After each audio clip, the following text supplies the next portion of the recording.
Although as Minister of National Defense, I had sighting reports of UFOs.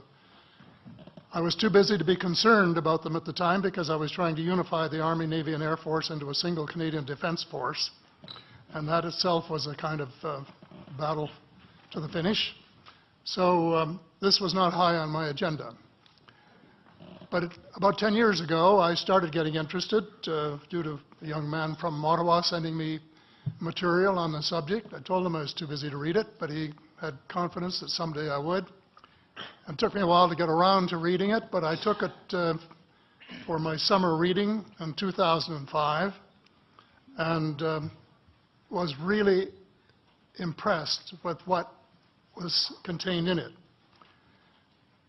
And what I thought to myself is there are huge issues here, huge issues. And the American people and the people of the world have a right to know what's going on because they're part of it. It's not just an isolated thing.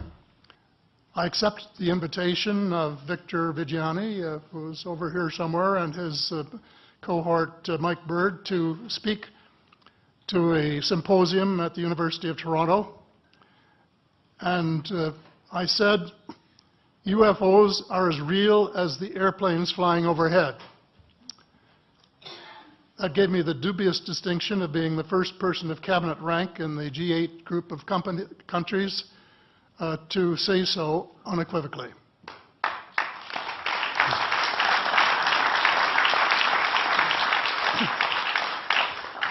In the 1960s sometime, it was a flotilla of UFOs headed south that crossed into NATO territory in Europe. And the Commander-in-Chief of the Supreme Allied Headquarters in Europe was naturally very shaken. Fortunately, or maybe divine providence, before the panic button was pushed, the flotilla turned around and headed back north. Obviously, they had thought maybe they were Russian and they were very concerned about it. Anyway, an investigation was launched into this whole subject, and a document was prepared which concluded that at least 4 species had been visiting Earth for thousands of years. And this is my own view at this stage as well. So, except for that, there are just a couple of things that we've talked about that I'd like to refer to.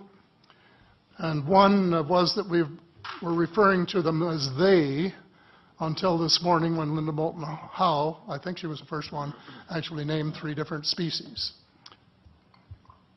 I don't think we can any more refer to them as they because they're not an amorphous mass. They are different species and consequently may have different agendas. I don't think we can say that they all have the same agenda any more than we could say that the United States, China, and Russia had the same agenda. Our real interests may be very similar, but as of now, our perceived interests are still quite far apart. One more observation before I begin what I want to say, and that is that we spent quite a bit of time talking about the 66-year-old cadavers. And I was glad to have Linda this morning finally say that there are live ETs on Earth at this present time, and at least 2 of them probably working with the United States government. The other species that I learned about not too long ago was called the tall whites. And this is when Paula Harris broke the story just a few years ago. And through her good offices, I had the chance to talk for about 3 hours with former Airman Charles Hall and listen to this absolutely fascinating story of how he was working with, first of all, he was scared out of his skin, but after that, when he got to know them, how he was working with, and finally they became to trust each other and have a good working relationship with the tall whites at the gunnery range at Indian Springs in Nevada, and these tall whites were living on United States Air Force property and working in cooperation with the United States Air Force and sharing technology with them. He wrote a book, incidentally, called Millennial Hospitality.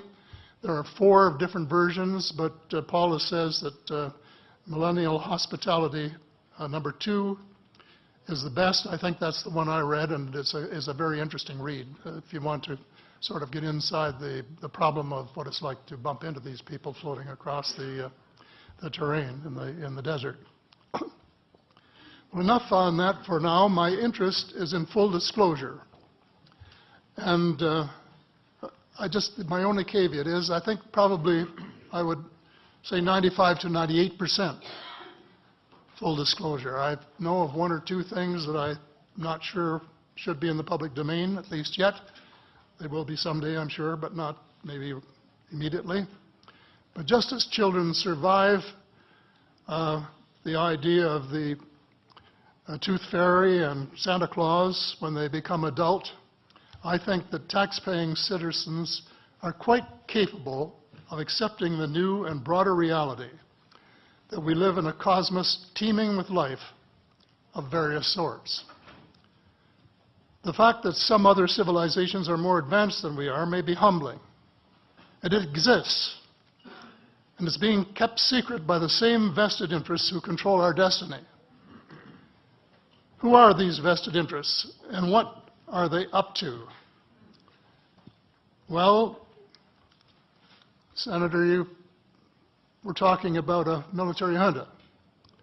In my opinion, that is true, but I have broadened and deepened the definition to cabal, and the cabal comprises members of the 3 sisters: the Council on Foreign Relations, the Bilderbergers, and the Trilateral Commission, the International Banking Cartel, the Oil Cartel, members of various intelligence organizations, and select members of the military junta, who together have become a shadow government of not only the United States, but of much of the Western world.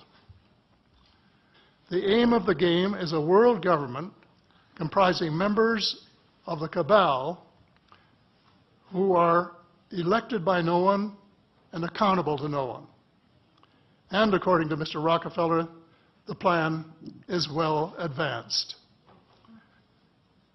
Does this help you to understand why our civil rights are being taken away from us?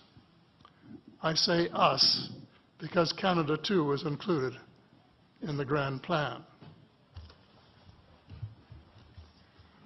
So here we are more than a decade later fighting another war that can't be won. There is no country on earth powerful enough to protect its citizens against fanatical hate, as we learned from the Boston Marathon. And the mere attempt to pursue the impossible pits neighbor against neighbor and the state power structure against everyone. All of the freedoms won by the millions of men and women who fought and died in World War II are being flushed unceremoniously down the drain. The only hope of peace is a negotiated settlement. This will require a paradigm shift in American attitudes. It involves a de facto renunciation of the plan for a new American energy and the adoption of a pledge of cooperation with all humankind to build the kind of world which we are collectively capable of. Young people everywhere need to be challenged by a noble cause. They need to be involved in arresting global warming, creating a banking system that is just and sustainable, and lead the way in the transformation to the new reality that we have to live in harmony with our celestial neighbors, as well as seeking peace on earth. In a word, we have to become spiritual beings and practice the one tenet that the world's major religions have in common, and that is the Golden Rule.